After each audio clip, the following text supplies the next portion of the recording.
Niseme nitoke. Okay. Mimi niseme tu mimi mwenyewe sijapenda. Ndio. Mimi ni mtoto wa Afrika. You know, mimi ni mtoto ambaye mimi ni Mwafrika. Okay. Are we together? Ndio. Sijapenda mtindo ambao unaendelea na wazee wetu wa Afrika. Alright. Wazee wetu wa Afrika namaanisha kwamba wazee ambao tumewaheshimu kwa miaka mingi. Ndio.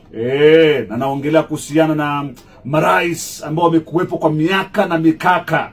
Kwa mfano kama Cameroon, rais wetu wa Cameroon Paul Biya, 92 years old. 92 years old. Inasemekana kwamba rais Paul Biya sasa hivi hata kwenye kampeni haendi. Anashindwa kwenda maana yuko 92 years old. Okay. Anatafuta hatamu nyingine tena ya kuongoza baada ya kushinda mara 8. You know, kuongoza 8 terms, anatafuta the 9th one. Na sasa unajua anashindwa kwenda kwenye kampeni, anatuma kibonzo chake. Sasa kampeni zake zinaonekana ziko na kibonzo fulani tu kinafanya hivi tu. Kinacheza cheza pale. Kibonzo cha Paul Biya na mke wake. It's not a good picture. Okay. Ikilemea imelemea. Ndio. Miaka ikikataa imekataa. Ndugu zetu wa Uganda, majirani zetu hapa pia. Nimeona tena rais wetu wa Uganda, mzee wetu tunamheshimu sana. I don't know what is happening, lakini tumeona statue yake pale katika kampeni pia za 2026. Basi umeona kabisa. Baada kuna gari linatembea, limewekwa baiskeli juu. Yes. Baiskeli ni kama kibonzo chake. Baiskeli kama kibonzo chake, baiskeli ni kama mtu anapeleka baiskeli pale. Kibonzo cha rais Museveni kinapeleka baiskeli. Alafu kibonzo kingine pia kiko mbele hilo gari pia kinasalimia watu, kinawevu watu na kile kiko huko juu kinapeleka baiskeli kikitembezwa. Miaka ikikataa imekataa. Miaka ikikataa imekataa. Si lazima sasa hivi sasa wananchi wanakutana na kibonzo kwa nini? Wananchi wanakutana na kibonzo kwa sababu pia wananchi wenyewe pia hizi nchi ni kumaanisha kwamba hawataki kubadilisha masuala mbalimbali. Because hii inaletwa na katiba. Lazima tuanze kuangalia pia katiba ya nchi zinginezo hapa barani Afrika. Ushaona? Katiba, the problem is their constitution. Haina term limits. Haina term limit. It is high time constitutions pia ziko na time limit. You cannot live forever for heaven's sake. You cannot live forever. Naona pia sasa hivi tuanze kufikiria kuhusiana na hizi katiba zetu ambazo umeziongelea. Yes. Kama kwa mfano katiba inasema kuwa rais katika nchi lazima uwe umetimiza miaka mingapi? Kama 35 years hapa nchini Kenya. For you to be president of a country. Yes. Ufikishe kiwango cha hii miaka. Naona kwamba tuweke pia limits. Tuweke limits. Lazima pia limit. Tuseme kama kuanzia 35 lakini pia ukiwa umepita kama 80 ama 90 jamani. Brenda Biya, daughter of Cameroon's longtime president Paul Biya, has publicly called on citizens not to vote for her father in the country's upcoming October 2025 election. In a TikTok live broadcast from Switzerland, the 27-year-old, known by her stage name King Nasty, said Cameroonians have endured poverty, unemployment, and stagnation during her father's 43 years in power. The dramatic intervention marks the first time in Africa that the child of a sitting president has openly urged voters to oppose their parent. Brenda accused her family of mistreating her, claiming they had abandoned her and even wanted her dead. She declared she will cut all ties with her parents and expressed hope for another president to lead Cameroon. At 92 years old, Paul Biya is one of the world's longest-serving leaders, having ruled the Central African nation since 1982. Now, this continent is continent of young people. Half of our people here are below 20 years old. Yes? Look at the average age of our presidents. It's about 63, 64 years old. We're the only continent in the world where we have presidents at 90 years old, starting new terms. I mean, you guys are crazy or what? We've seen people in wheelchairs, you know, unable to raise hands, standing for elections. This is a joke. Yes, you are right to laugh, because the whole world is laughing at us. Obama, who happened to be half African anyway, became president when he's 46, 47 years old. He's president. And he's not the youngest president. Clinton was younger than him. Clinton became president at 46 years old.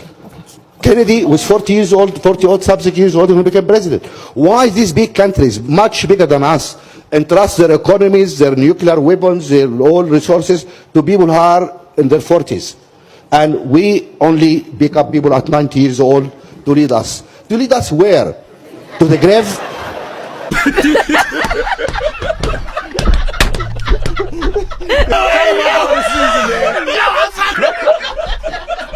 Elected leaders are not our leaders, they are our representatives. Please stop referring to them right now as leaders, because I think they've been misleading us for a very long time.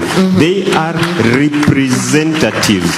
A member of parliament is in that parliament because all of us cannot fit in there. So we've allowed him, actually donated our power for him to represent us. And the Constitution gives us the power to remove this person when we are tired. In the next election, if you are tired of these people, please wake up. Run for these political seats yourself, because the rate at which we are heading, something must be done. Thank you. Thank you. Any government that is going to have elections in the next 2 to 3 years, take an advice from a fool. That is me. You need to watch very carefully the youth vote and the direction of their intentions. The young people are now tired of old goats who go to parliament as a retirement package, who simply go there just to maintain the status quo and continuously show a smile at the United Nations when taking pictures with whites, and come back home here and there's no change. So yes, I can confirm the revolution has started. It will not stop. We'll do well to cooperate with each other to deliver the Africa that we want. Raila is now protecting and fighting for the corrupt. He is protecting Sakaja from being impeached. Raila, a man who is known to fight against corruption, is now the one fighting for the corrupt and protecting the corrupt. It is so sad. I know very well that old age comes with some disadvantages, but Raila's family must protect Raila from these selfish politicians. Raila is old now, and there are people who want to take advantage of him. I know very well that these corrupt and selfish politicians want to take advantage of Raila. They steal, they loot, and use Raila as a shield. It is so sad. Very, very sad. Raila must be protected by his family. It is time that Raila needs to be protected by his family. The family can now say that you cannot just talk to Raila directly. This is an old man, which now I think is losing his mind. And politicians, some selfish politicians, are now taking advantage of his old age. It is only good that his family can protect him from these people. Or else, they are going to taint his name. They are going to ruin his legacy. Raila has a good legacy, by the way. He has tried somehow. Even though he was only fighting for himself. He has tried. That legacy should not be ruined by these selfish and corrupt politicians who want now to use Raila as a shield. Look, what is happening in Nairobi. Sakaja want to use Raila now to protect him. Sakaja is unprotectable. Sakaja is the most incompetent governor in all the 47 counties. And sometimes I ask myself, how did Sakaja made it as a governor in Nairobi? How did he convince Nairobians to vote for him? It is so sad that in Nairobi, a capital city of Kenya, a capital city of Africa, is being governed by the most incompetent person in Kenya. It is so sad. Sometimes I fail to understand that. But I want to state it categorically, that the family of Raila Odinga must now protect Raila Odinga from these selfish politicians. It is a must. It is a must now. And you know what he betrayed us. Okay, hold on. Well, do you feel betrayed? Yeah, absolutely. We were not on the streets for ODM to get positions. We were on the streets to get good governance in this country. And had Raila joined us, we would be having a very difficult, a very different conversation right now. So we cannot start bringing him here and talking about how he was not respected. I don't know what, all of that history, honestly, it was rubbished the day he betrayed the Genz movement. history will not absolve him. That happened when he was fighting Moi and whatnot, but when the people needed him, he turned his back on the people. There is no forgetting that. And also, when you talk about discipline from the young people, I think the Gen Zs have been absolutely disciplined in defending the dignity of the Kenyan people. That is the discipline we need to talk about. They have absolutely fought to the nail that the Constitution of Kenya is respected and upheld, that human rights are respected and upheld, that the Constitution is what dictates the politics of the country. And when Farah Malim comes and say, I'm going to kill 5,000 Gen Zs, when somebody says, if you give me 3 days, I'm going to, all of that happens, and then we want to look at the indiscipline of the people. What about the indiscipline of the oppressors? Who really should be talking about indiscipline from the other? And we are tired of even being labeled, oh, our children, they don't respect our elders. Where we come from, elders and respect. I respect you because you are respectful and you deserve my respect. You've heard what people say, that even fools grow old. We have been seeing a lot of old fools in the political space. And then they are saying you have no manners. Even I remember at the airport when I was asking Farah Malim if he's still killing 5,000 Gen Zs. You asked him? I asked him, I was like, yes. Yes. And? He said, oh, it wasn't me. He tried to, and then he told me, you know, Angela, you're like my granddaughter. And said, why are we bringing ages in politics when you wanted to kill us for raising a valid question? Honestly, Jeff, what people were saying is we reject the finance bill. And how that ended was in young people being dumped, was in women being dismembered and dumped in Kware, in Mukuru, was in a very dark phase. Came through the country because we said we reject the finance bill. This is outrageous. And today we are talking about young people are indisciplined. I refuse to have that notion about indiscipline, because it is not right, and it is weaponizing morals to entrench a hegemony and a dictatorship that is unacceptable. Just to come in on... Mr. President, let's be honest. You're the only one still bringing up tribalism like it's 1990. We're not fighting over tribes.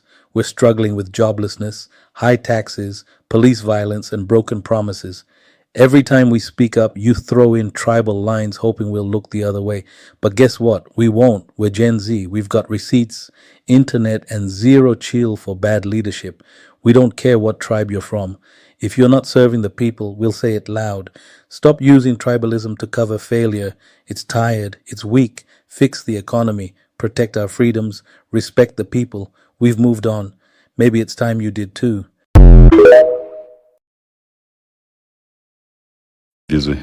You should actually ask yourself, how have we been reduced to discuss legacy politicians as if they are the future?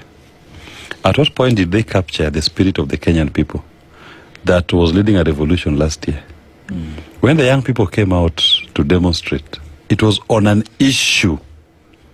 They defined the issue to be the economy, and they were united across the divide. There was no space for legacy politicians in that conversation. In fact, they were boldly saying, keep off, leave this one to us. This is our fight now. But now all of a sudden you'll think that it is a legacy politician-driven process towards the new Kenya, the future. It's not. These guys were all cancelled. So what I see in them is just a group that is threatened. And they want to maintain their positions in power. So they are regrouping. They decide to mutate into one side is 2-term, one side is 1-term. But they're all the same. Because last year when, for example, when the issue was the economy, it was very clear, a very clear divide that this is an issue that we are agitating over and it unites all Kenyans. If you don't want it, you take one side. If you want to improve our economy, take the side of the people. But today we are told these are the two formations of united opposition, the government side, and 2-term. But underlying these formations, what is there? If not personalities. That is why Gideon, for example, will casually walk from the opposition into government, and they continue. Gachagua will be removed from government and walk into the opposition, and they continue. It's not about the Kenyan people. It's not about an issue. It's about these legacy politicians. And we must reject this kind of politics. And I've always used this analogy that Kenyan politics, the Kenyan polity is like a big prison where every 5 years the prisoners are given an opportunity to choose the chief warden. So the wardens get into a very vicious fight of promising prisoners how they can, if they made them the chief warden, how they'll improve the life within the prison. Maybe if you may get it regularly, allow some TV, allow more time in the sunshine. All right. But none of them says they're going to destroy the prison. So when there's an attempt to destroy the prison, like the Genzs are trying to do, to say that this time we want good governance, we can't go with these things like that. Okay. They circle their wagons, they go back, they forget about the fight they had about who is the chief warden. They say we are all wardens. There's enough for us as wardens. If the prison goes, our business is done. So Raila has gone back as a warden to join the fellow wardens to ensure that Kenyans stay in the prison so that he can have a job, so that Ruto can have a job, so that the other elite, political elites who have been exploiting us can have jobs and continue stealing from us. So, but at this time, the prison break cannot be stopped. Unfortunately for them. That's why now he's realizing, trying to come and masquerade that he's part of the prison break, but we are not going to allow him back in those ranks. He has chosen his sides, people have died, and there's no playing magic with us again. Final word, Jimmy. I'll allow you 30 seconds to say something to Kenyans. My dear Kenyans, we are at a turning point in our history. And I call upon you all to participate with I and we in Safina in taking Kenya through the next phase of our liberation called economic liberation. I plead with you to seize this moment, to look at every single leader that comes before you attempting to take your vote, to articulate to you the issues of your life, the issues of the day in Kenya. This is a moment for you to change history. It is our moment as a country. It was started by Genz, and we must complete this journey of liberating Kenya from the shackles of what was created in 1920 by the colonialists. You must arm yourself with that voter's card. You must participate in an election that answers your question when you X the box. It must be you you're voting for, not Jimmy, not whoever else. It is you yourself you're voting for. Your question must be answered when you're Xing that box. And that question can only be the next phase of our liberation, which is the economic. Join us in that liberation. Thank you so much. That's why we come to a close. So, Afrika mzima wameamua ni one term. So Raila, wewe na hiyo tumbo yako, kula tu kijua, umse mwenye unakula na yeye anaenda nyumbani. Sitless wameamua, ameenda one term. Kumbuka juzi hapa kuna mwenye alienda. So next ni William Samuel Ruto 2027. Venye Mseveni anaenda, ndio venye tunamalizana na kila mtu. Kumbuka hata ule mama wa Tanzania pia yeye ni one term. Kama ushaifanya makosa yoyote Abazenga. Stage. Oh, kwanza uko na voters card? Sasa voters card imeingiliana wapi na sina. Shuka utembee. Si baby mtu ana nini? Bro, voters card na wewe tembea, enda uregister kwanza. Bari yako. Poa sana. Sida upande bila nasikia kichwa changu na umamba. Kuna dombili. Uko na voters card? Voter gani sina hiyo voter hapa. Hoja register? Na siwezi kuzia panado. Si niko na saa. Shaifanya hapa. Sasa ifanye. Enda uregister kama voter ndo urudi. Wewe waiter. Yes, ni WhatsApp na nini? Niletee ugali matumbo. Ugali matumbo na wewe? Nyama githeri hiko. Nyama githeri. By the way, na mko na kura, msha register ka voter. Bado. Hapa tuziwa tu hawana kura. Sasa boss inaingiana aje na kukura? Enda kwanza chukua kura huko. Bwana, mkate moja ni how much? Mkate moja ni 65. 65? Basi nipe mbili. Uko na voters card? Voters card? Hii ya kupiga kura? Bado sijachukua. Enda uchukue kwanza ndio urudi nikuzie. Ai bwana. Enda chukua kwanza kura. Nimewaona kwanza na spend your day. Hadi ajaiva. Manze. Haya, Genz mnafanya nini salon? Naona mko busy. Tunashuka. Mko na kura? Hi Kenyans, mimi sina maneno mengi. All I want to say is Ruto must go, like yesterday. Bye. Ati black chocolate ni fine melanin bana kutoka nikapate. Kanapenda kenye mi wanapenda, so kanapenda toto chupa na haga nono.